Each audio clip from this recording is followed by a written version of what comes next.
In regard to the PDSA process, we were all really nervous. Really nervous. And I think it wasn't necessarily the process itself, which we didn't understand last August. It took us a few weeks to get into it.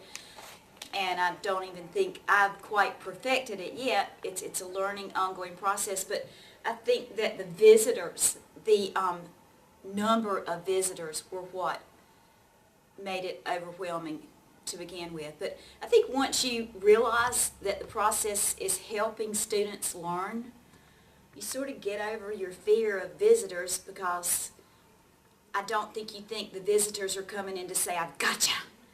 I think they're coming in to understand the process. And so, yes, it still makes you nervous, but once you figure out that the process works, then you're okay.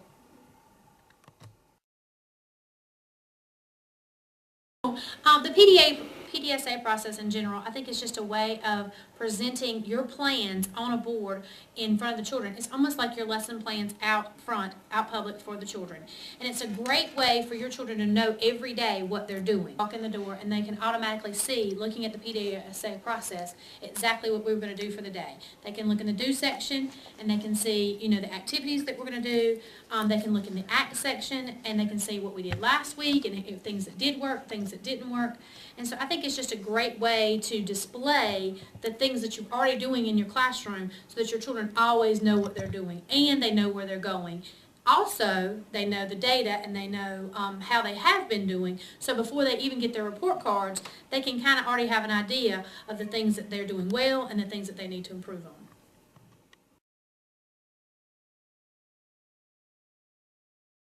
Last year I was a first-year teacher, and letting the children take charge of the PDSA process was very difficult for me because I like my graph lines to be colored in exactly neat and everything to be placed perfect up there. But once I let them have a little bit of ownership, they actually bought into PDSA process a little bit more, and they had more confidence in it, and they started doing a lot better with actually explaining it and understand what they were doing themselves. And the data, I think, started helping them to push themselves a little bit more and achieve more. In the do part of the PDSA, in math, I had a toss and talk that's real popular with our math text that we have. And I was using that quite frequently. And I had it up there as the do's, and we were actually evaluating, we were acting on, looking back and reflecting on what we did and did it help us achieve the goal that we wanted. And the students said, "Miss McGuire, we really hate that toss and talk, and we wish you'd quit putting it up there." And I said, "What do you mean?" So because I was able to give them that ownership, and we took that off of there, and we kind of came up with a different activity to do in order to achieve our learning target.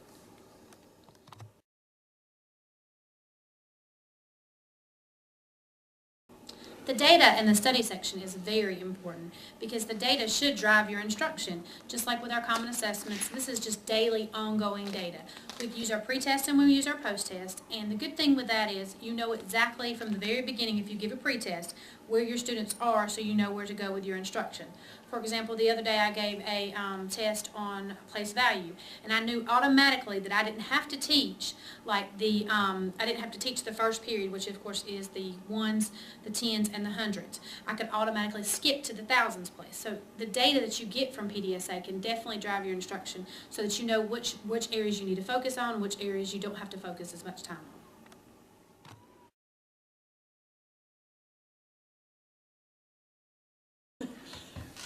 You never get comfortable with all those people coming in. But because all those people are coming in, at PLCs we get to see the feedback. And as a grade level, it may not be individual feedback and say, Krista McGuire didn't have this on her board or whatever, but it is feedback that we can all sit with as a grade level and talk about how we can improve, what's on your board. I need to put this on my board.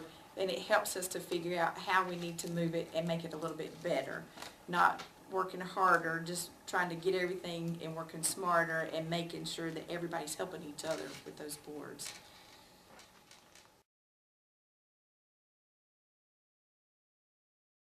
Our first goal was way too broad, and so I didn't feel the data was helpful, but it was a learning experience. So now we know that our goal should have been rounding, and that would have been much more specific to see the progress made. But it's something that just you don't get immediately. It just takes time to realize that we're not perfect. And your students will help you in that process. I mean, I know at one point there's some different printable charts that you can put up on your PDSA board. And there was one that my students didn't like and they didn't understand. And so they were like, can we do something simpler, like what's hot and what's not? And so it is a learning process. We're definitely not perfect. You know, we're learning through this process just like everyone else. But your students can help you in that process and help to see what works for them.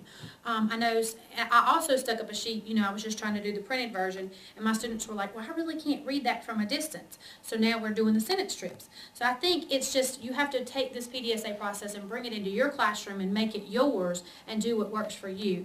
And it is, and the more we do it, the better we get.